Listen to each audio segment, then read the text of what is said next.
Isa ka ba sa nagtatanong kung kailan dapat mag-post? Napakahalaga na dapat nating malaman kung kailan dapat tayo mag-post para makakapanood yung ating mga followers. Kasi minsan kahit marami tayong followers, hindi sila makakapanood sa ating bagong video dahil sa hindi sila active or online. Alam mo ba na may paraan para malaman natin kung kailan active ang ating mga followers? At sa time na yun, doon dapat tayo magpo-post. Kung gusto mong malaman, panoorin mo ang video na to. Una, punta tayo ng Facebook apps. Ayan, kung sa Facebook na tayo, pinutin lang natin tong profile picture natin.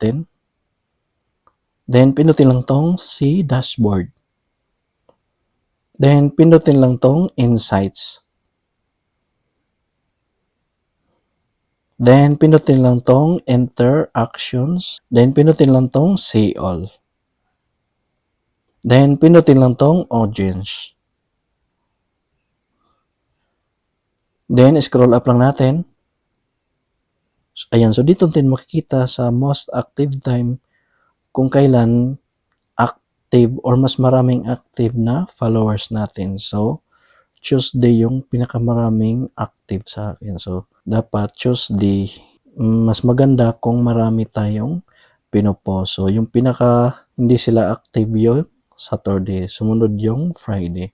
So, makikita mo dito yung araw kung kailan mo dapat mag-post ng marami. So, yun lang kadali.